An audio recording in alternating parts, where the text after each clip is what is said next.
Cette vidéo a été tournée sans prompteur, à l'ancienne, avec mes notes, que vous voyez cette fois-ci à l'écran. Habituellement, je les cache, je les sors du cadre de l'image de cette façon-là, comme ça, vous ne la voyez plus. Et donc, à chaque fois, je regarde mes notes. Donc là, ça va être un petit peu pareil. Donc voilà, aujourd'hui, pour vous parler de ce prompteur Neewer. Alors, j'avais testé il y a quelques temps un kit d'éclairage Neewer. Je vous mets le test dans le coin. Et comme ma chaîne se développe rapidement, et ça, c'est grâce à vos abonnements, c'est grâce à vos likes.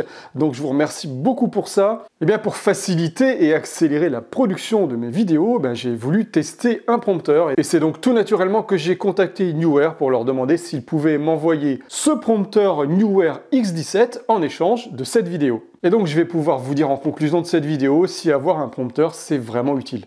Je vous mets évidemment le prix de ce prompteur Neewer dans la description. Je vous mettrai également les prix des différents autres modèles. Ça, c'est le 17 pouces. Il existe également d'autres tailles plus petites et moins chères. Et d'ailleurs, un prompteur ou un téléprompteur, c'est la même chose. Mais ça sert à quoi? Eh bien, ça sert avant tout à garder le contact visuel entre vous et votre ou vos spectateurs. Et à la télé, tout le monde l'utilise, les journalistes, Jean-Pierre Foucault à l'élection des Miss France, et même des chanteurs, notamment le concert des Enfoirés, pour que tout simplement les chanteurs se souviennent de toutes les paroles qui ne sont pas leurs propres chansons. Donc ça évite d'oublier son texte, d'éviter de lire des fiches, et surtout, comme je vous l'ai dit, ça permet de garder le contact visuel. Par exemple, quand vous faites une vidéo en direct, quand vous êtes en streaming sur Twitch par exemple, ou si vous faites des formations en ligne, les applications sont infinies. Avant de vous montrer comment je m'organise maintenant avec ce prompteur pour le tournage de mes vidéos, on va le sortir de sa mallette pour le voir plus en détail, et puis je vous retrouverai en fin de vidéo pour vous donner les points positifs et les points négatifs de ce téléprompteur Neewer X17-2. Oui, 2 parce que c'est le nouveau modèle a priori. Alors déjà, c'est très bien, ce prompteur, il est dans une mallette de transport, donc il va bien le protéger quand on s'en sert pas. Alors la mallette, elle est un peu cheap, c'est pas une mallette super chère, bon, mais malgré tout, elle remplit sa fonction. Il lui manquait juste des patins caoutchouc sur le fond, ça c'est moi qui les ai rajoutés, parce que sinon, les parties métalliques qui se trouvent sur le fond de la mallette venaient rayer le meuble sur lequel je posais la mallette pour la ranger. Voyons donc le contenu de la mallette. Donc voilà. On a une mousse de protection ici pour protéger la vitre du prompteur. On a un film de protection qu'il faudra bien évidemment retirer. Et ce film de protection, moi je le colle sur la mousse ici, comme ça me permet quand je le range, tout simplement de reposer la mousse comme ça et de refermer la mallette. Donc on va le sortir de sa mallette. On retrouve ici une notice, elle est multilangue, elle vous explique les différents réglages du prompteur. Je vais tout vous expliquer, vous n'aurez pas besoin de la lire. On a ici une petite boîte, et cette petite boîte, dedans, on va retrouver la télécommande, avec la notice de la télécommande qui sert aussi de notice de l'application, puisqu'on a le QR code pour télécharger l'application dans cette notice. Petite astuce pour le rangement, moi je range toujours la boîte en carton ici, et la télécommande à côté comme ça. Très facile à transporter, j'ai pas besoin de sortir la télécommande de sa boîte à chaque fois. Ma télécommande est tout de suite opérationnelle. Petit inconvénient de cette télécommande, les piles ne sont pas fournies. Il faudra 2 piles AAA que vous mettrez ici dans la télécommande. Donc voilà le prompteur. En fait, il est prêt à l'usage. Vous avez juste à le déplier comme ça, à le faire pivoter jusqu'à 45 degrés. Ici, on a une vis sur le côté pour bloquer l'inclinaison. C'est pas forcément nécessaire de le bloquer. Il y a une légère résistance, ce qui fait qu'il garde sa position sans qu'on ait besoin de bloquer la vis. Et puis c'est bien parce que si vous dévissez trop la vis, vous risquez de la perdre, ce qui m'est arrivé déjà 2 fois. Donc du coup, moi je visse plus. Je laisse toujours la vis ici comme ça, mais je ne vais jamais serrer, il n'y a pas besoin. Ensuite, on va déplier cette partie-là et on va relever ici. Et puis on a une fermeture éclair ici pour fermer complètement ce côté. Et on fait pareil évidemment de l'autre côté. Et une fois que c'est fermé comme ça, on n'a aucune lumière qui va venir rentrer derrière la vitre, parce que bien évidemment, s'il y avait de la lumière derrière cette vitre, vous voyez, si je fais de la lumière derrière, on voit forcément un reflet. Donc le but, c'est que ce soit complètement noir et qu'on ne voit absolument plus déjà l'appareil photo derrière la vitre, et aussi qu'il n'y ait plus de lumière qui rentre, parce que sinon, ça gênerait la lecture, et puis ça pourrait également affecter la qualité de l'image de la caméra qui est en train de filmer. Et donc, pour qu'il n'y ait plus du tout de lumière qui rentre, on a une petite ficelle ici qu'on va pouvoir comme ça refermer le trou tout autour de l'objectif de la caméra qu'on va mettre ici. Je dis caméra, vous pouvez également mettre un smartphone, une webcam, vous pouvez mettre ce que vous voulez à cet endroit. Et puis vous allez fixer donc votre caméra sur cette plaque, donc il faut déjà dévisser un petit peu la vis bleue.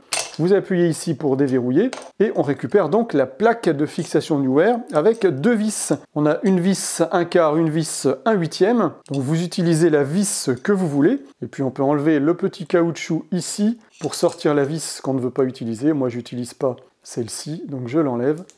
Et voilà, il me reste uniquement la vis que j'utilise. Il faut savoir que cette plaque, elle est compatible avec le système Manfrotto 501PL. Donc si vous êtes équipé de ce système-là, vous allez pouvoir directement poser votre plaque Manfrotto dans le support Neewer. Si c'est pas le cas, et comme c'est mon cas, eh bien j'ai été obligé d'acheter la platine support identique à celle que j'utilise sur mon trépied Manfrotto. Je vous mets dans la description le lien de mon trépied Manfrotto. Donc j'ai acheté cette deuxième plaque qui va me permettre de passer mon appareil photo directement de mon trépied, comme c'est le cas actuellement, au support du téléprompteur.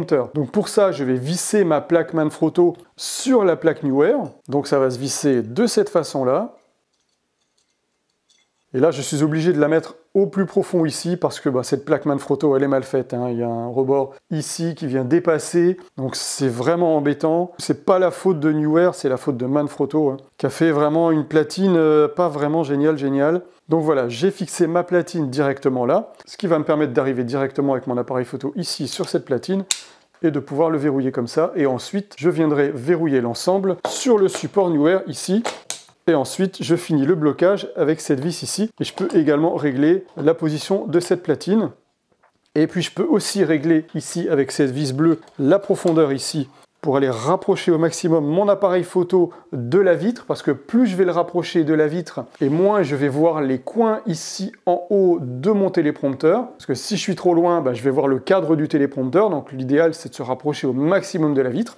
Ensuite, de l'autre côté, je vais avoir mon support pour ma tablette, donc j'ai une vis bleue ici à dévisser, et j'ai mon support de tablette qui vient se déplier, et donc je vais pouvoir poser ma tablette ici, soit en format paysage, ou soit en format portrait. Bon là, elle est un petit peu longue, mais c'est comme ça que je l'utilise, et je vous montrerai tout à l'heure pourquoi je préfère l'utiliser en mode portrait. La profondeur ici du support est de 235 mm, donc vous allez pouvoir vraiment mettre des grandes tablettes. Ici, j'ai une tablette de 12 pouces, vous voyez à peu près à quoi ça correspond au niveau taille.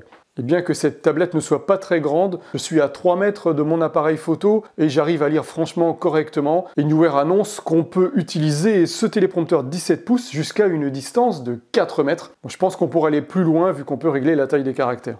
L'ensemble est assez lourd, il fait un peu plus de 3 kg parce qu'on a vraiment une très bonne construction, des bons matériaux, du bon métal. Sur le dessous, vous avez différents filetages qui vont vous permettre de régler la position de fixation au niveau de votre trépied. Donc on a du filetage 1/8 et 3/8. Ce que je regrette, c'est qu'il n'est pas percé jusqu'au bout ici, parce que pour être à l'équilibre avec mon appareil photo posé dessus, il aurait fallu que je visse à peu près par ici. Donc finalement, j'utilise le dernier trou disponible. Il y a un léger déséquilibre, mais ça va quand même.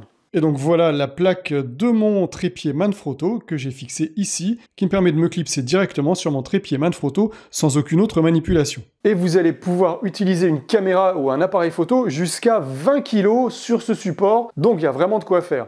Il y a sur le côté également aussi des filetages ici pour aller fixer des supports d'accessoires. Et puis ici, un système cold shoe qui va vous permettre de fixer soit un micro, soit un spot, soit voilà toutes sortes d'accessoires. Vous en avez un côté gauche et un côté droit. Voilà, on a également le même de l'autre côté ici. Vous avez vu que l'inclinaison de la vitre, elle est orientable, ça permet de bien se positionner en fonction du réglage de l'appareil photo, de l'inclinaison de la prise de vue. Vous allez pouvoir bien ajuster la vision de votre texte, puisque le texte en fait va venir tout simplement en réflexion ici à travers la vitre. Donc ça me permet d'ajuster, vous voyez, le texte de ma tablette simplement en inclinant la vitre. Je peux trouver le bon angle pour voir correctement l'intégralité de ma tablette. La vitre, elle a vraiment une très bonne transparence, elle laisse passer 71% de la lumière. J'ai fait quelques essais avec mon appareil photo, avec ou sans le prompteur, j'ai un écart d'un step ISO. En fait, par exemple, si je suis à ISO 160 sur mon appareil photo sans le prompteur, quand je vais mettre le prompteur, il faudra que je passe à un ISO 200. Donc il y a très peu de différence, et ça pour moi c'est très bien parce que j'ai un micro 4 tiers qui a besoin vraiment de beaucoup de lumière pour avoir une bonne qualité d'image. Et puis je vous ai pas trop parlé de cette télécommande, elle a vraiment une grosse importance. Cette télécommande, ça va permettre de commander le défilement de votre texte, l'accélérer, le ralentir, grossir le texte, réduire le texte, mettre en pause. Je vous montrerai ça tout à l'heure en détail. Et puis les boutons de cette télécommande, ils sont vraiment très silencieux, ce qui fait que quand on appuie sur les boutons, on les entend pas forcément. Vous voyez que je suis en train d'appuyer sur les boutons en même temps que je vous parle, et vous n'entendez absolument pas le clic du bouton, donc ça c'est c'est bien pratique parce que je la mets souvent hors champ comme ça, et puis je vais appuyer par exemple sur le bouton pause ou sur le bouton pour accélérer ou ralentir, et comme ça vous ne le voyez pas et vous ne l'entendez pas à l'image. Il y a évidemment une application qu'on va installer sur la tablette pour aller utiliser ce prompteur et donc cette télécommande, qui va être reliée en Bluetooth sur votre tablette. Vous pouvez très bien mettre un smartphone également pour lire votre texte, vous n'êtes pas obligé d'avoir une grande tablette. Allez, je vais vous montrer comment on utilise tout ça et puis on se retrouve en fin de vidéo pour les points positifs et les points négatifs de ce téléprompteur Neewer X17 II. Donc là, je vais vous montrer comment je fais pour transférer un script écrit depuis mon PC vers l'application Neewer. Le plus simple que j'ai trouvé, c'est d'utiliser le cloud Neewer. D'abord, vous allez aller sur cette URL que je vais vous mettre en gros à l'écran. Vous allez créer un compte, évidemment. Ensuite, il va falloir cocher la phrase en bas pour dire que vous acceptez les termes d'utilisation. Ensuite, vous cliquez sur Login et ensuite, il faut cliquer sur OK. Alors, je trouve vraiment embêtant parce que c'est à faire à chaque fois d'aller cocher l'agrément et d'aller cliquer sur OK après le Login. J'espère que Neewer pourra modifier ça parce qu'à chaque fois, recliquer là-dessus, à force, c'est un peu contraignant. Voilà. Et là, j'arrive sur mon cloud Neewer et j'ai tous mes scripts qui sont sur ce cloud. Donc, je vais ajouter un script. Pour ça, je peux cliquer directement sur ce bouton ou alors faire un glisser-déposer à partir d'une autre fenêtre. Donc là, je vais utiliser ma deuxième fenêtre. Je prends mon script. Alors, ça accepte pas tous les types de fichiers. Ça prend les points doc, ça prend les points txt. Alors, des fois, les points doc, il y a certains caractères qui sont pas reconnus. Tout dépend des caractères spéciaux, etc. Donc là, je l'ai glissé. Voilà, upload successfully. Ça veut dire que mon fichier, il est dans mon cloud. Et vous voyez que le script, il a été automatiquement converti en fichier texte en .txt. Donc, une fois que j'ai fait ça au niveau du PC, c'est terminé. Donc, je passe sur la tablette. Sur la tablette, l'application s'appelle Téléprompteur. Là, elle existe sous iOS et sous Android. Et là, dès que j'arrive dans mon application, eh bien, j'ai tous mes scripts à l'écran. Le fichier que je viens d'envoyer dans le cloud, je peux pas le récupérer tout de suite dans tous les scripts. Il faut que j'aille d'abord dans dossier des scripts cloud. Et là, je vois mon dossier script qui est là, mon fichier script. Il faut que je clique sur la petite flèche ici, la flèche bleue pour le télécharger. Ça y est, il est téléchargé. Il va se retrouver automatiquement dans tous les scripts. À ce moment-là, je peux cliquer dessus pour le lancer. Donc j'ai mon script qui s'affiche sur ma tablette et qui défile. Je peux stopper le défilement en touchant le tactile de la tablette, en glissant comme ça. Ça n'a pas trop d'intérêt. Évidemment, l'intérêt, c'est d'utiliser la télécommande. Je vous montrerai tout à l'heure. On a ici en bas à droite les boutons pour changer la taille du texte. Hop, on glisse, on change la taille du texte. Ça, on peut le faire évidemment avec la télécommande. On peut changer également la vitesse, c'est ce bouton-là. Ce sera la vitesse de défilement, une vitesse rapide, une vitesse lente. Voilà, je peux ajuster tout de suite la vitesse. On peut le faire avec la télécommande, je répète encore une fois. Et ici, c'est le bouton pour passer soit en mode paysage, soit en mode portrait. Donc le bouton, il se retrouve là maintenant. Et on peut faire du mirroring aussi avec ce bouton-là, hop, pour avoir le script lisible correctement. Donc ça, c'est comme ça que vous allez le lire directement sur la tablette. Si vous voulez lire votre script sur la tablette, ça n'a pas vraiment d'intérêt. Le but du jeu, c'est de le lire à travers la vitre. Et dans ce cas-là, faut faire miroir pour que à travers la vitre, le script soit bien lisible. En bas à droite, sur les trois petits points, on va pouvoir changer la couleur du texte, le faire tourner en boucle, mettre une minuterie. Voilà, il y a pas mal de choses qu'on peut faire. Vous voyez, on peut changer les couleurs ici.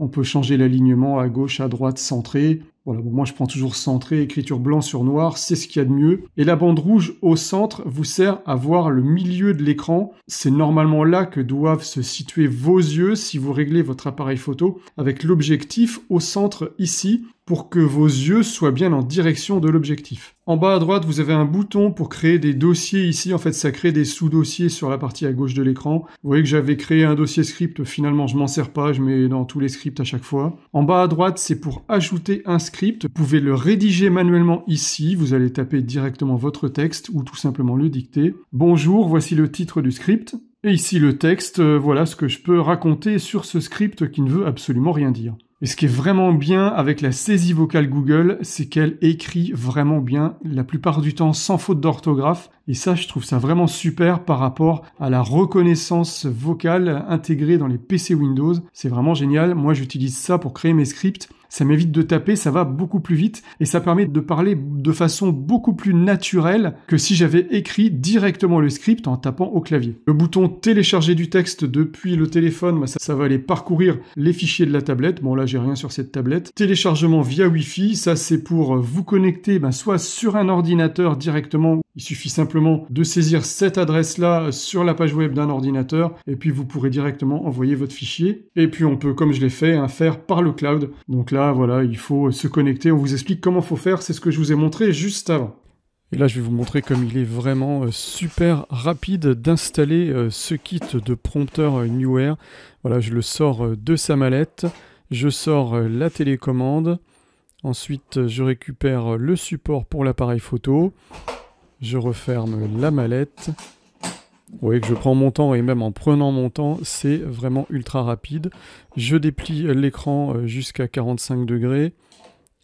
Je positionne le support pour l'appareil photo. Je verrouille bien pour éviter que ça tombe, ce serait dommage. Ici, je règle la hauteur, j'ai l'habitude de régler toujours à la même hauteur. Donc je fais ça directement ici comme ça. Ensuite, je vais fermer tout ça avec les fermetures éclairs.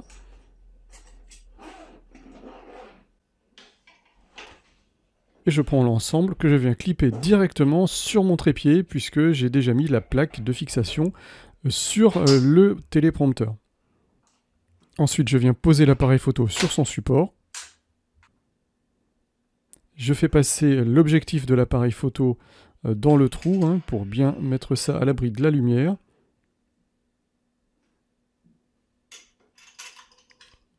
Je verrouille, je visse tout ce que je peux visser. Là, je sors le support pour la tablette.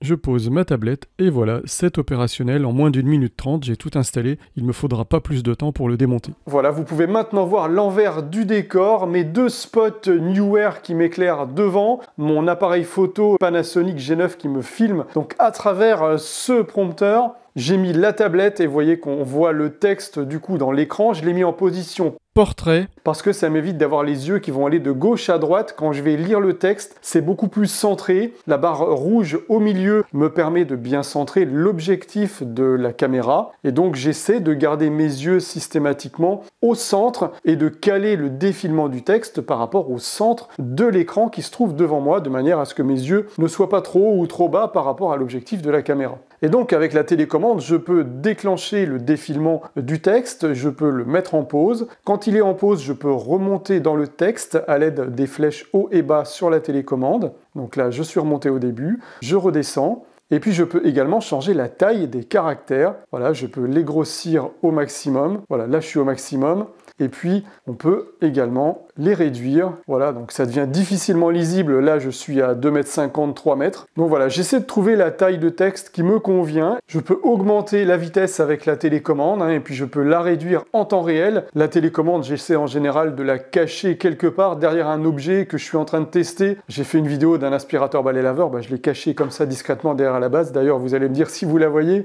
Donc voilà, vous savez maintenant comment je vais m'organiser pour filmer mes vidéos et puis me servir de ce téléprompteur pour gagner du temps, parce que le fait de pouvoir filmer en une seule fois sans faire des pauses pour lire ma feuille que je mettais en général devant moi et après je faisais des coupures au montage, ça c'est une grosse perte de temps. Donc je dicte d'abord mon texte en vocal comme vous avez vu tout à l'heure et puis une fois qu'il est dicté écrit, je le transmets directement dans le cloud de Neewer et puis je l'envoie sur ma tablette, ce qui me permet d'avoir directement le texte devant moi. Et c'est donc de cette façon-là que je vais vous faire la conclusion avec le prompteur. Donc je vais déjà vous parler des quelques petits points négatifs. Je trouve qu'il n'y a pas assez de filetage, je vous l'ai dit tout à l'heure, en dessous pour équilibrer le poids du prompteur. J'ai regardé la télécommande, c'est un peu con ça. Faut pas le faire. C'est pas la peine d'avoir un prompteur si tu regardes ta télécommande. Bon, je vais la cacher, je vais la poser. Plutôt la poser, ce sera plus simple. Donc voilà, je disais qu'il manquait quelques petits filetages en dessous pour bien équilibrer le poids du téléprompteur avec le poids de la caméra. Ensuite, je vous l'ai dit, la vis de blocage de l'inclinaison, je la trouvais pas très pratique. On risque de la perdre. Et puis, elle n'est pas vraiment nécessaire puisqu'en fait, l'écran, il tient vraiment tout seul au niveau de l'inclinaison. Et puis, je vous ai montré également tout à l'heure qu'il manque aussi quelques patins sous la mallette mallette pour la poser sans rayer le sol. Voilà, c'est tout pour les points négatifs. On va passer maintenant aux points positifs. Et déjà, le plus gros point positif, c'est que je gagne énormément de temps pour le montage de mes vidéos grâce à ce téléprompteur. J'ai beaucoup moins de coupes à faire de tous les moments où je vais regarder mes notes. L'ensemble du téléprompteur est vraiment facile et rapide à installer et à ranger et à transporter grâce à la mallette.